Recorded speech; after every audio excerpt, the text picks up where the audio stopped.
नमस्कार, मी त्रिशाला. कोकणी थाट या आपल्या यूट्यूब चॅनलमध्ये तुम्हा सर्वांचं मनपूर्वक स्वागत. आज आहे नवरात्रीतला तिसरा दिवस. आज आपण देवीच्या ज्या रूपाचा जागर करणार ती आहे देवी चंद्रघंटा. तर देवी चंद्रघंटा ही संयम आणि धैर्य यांचं प्रतीक आहे. घरामध्ये सामंजस्य टिकून राहावं आणि त्याचप्रमाणे धैर्याने आपण प्रत्येक परिस्थितीला तोंड जावं यासाठी देवीची आराधना केली जाते.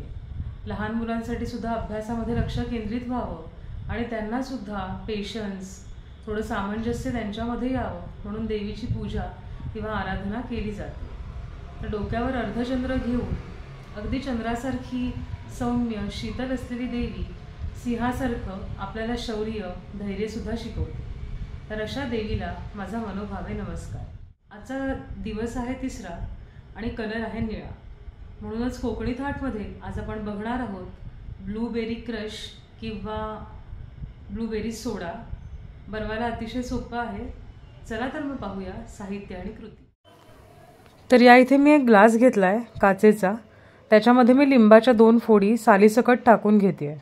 तर अगदी 2च फोडी घेतल्यात. तुम्हाला आंबट जास्त आवडत असेल तर लिंबाचं प्रमाण जास्त घेऊ शकता. बिया काढून घ्यायच्या आहेत आणि एक 7-8 पुदिन्याची पानं घेते आहे आणि हे दोन्ही आता व्यवस्थित आपल्याला क्रश करून घ्यायचं आहे.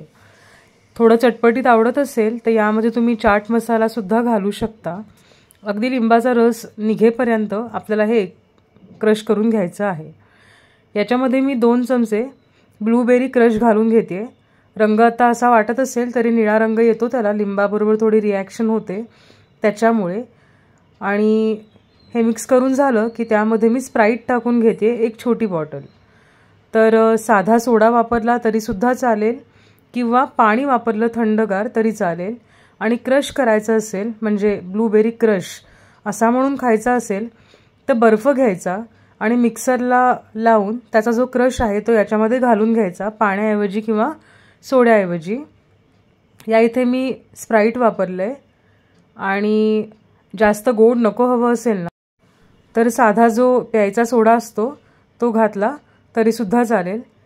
हे सर्व जे आहे मिश्रण ते आपण एकजीव करून घ्यायचं आहे, म्हणजे थोडं ढवळून घ्यायचं आहे मिक्स होण्यापुरतं. तर आपला इथे ब्लूबेरी सोडा तयार झालेला आहे. चवीला खरंच खूप छान लागतो. थोडासा चाट मसाला टाकूनसुद्धा ना याची एक वेगळीच चव येते. तर अशा प्रकारे सोप्पा असा होणारा आणि चवीलासुद्धा तितकाच चांगला असा ब्लूबेरी सोडा आपला तयार झालेला आहे. रेसिपी नक्की फॉलो करा आणि आपल्या कोकणी थाट या यूट्यूब चॅनलला नक्की लाईक आणि सबस्क्राईब करा. धन्यवाद.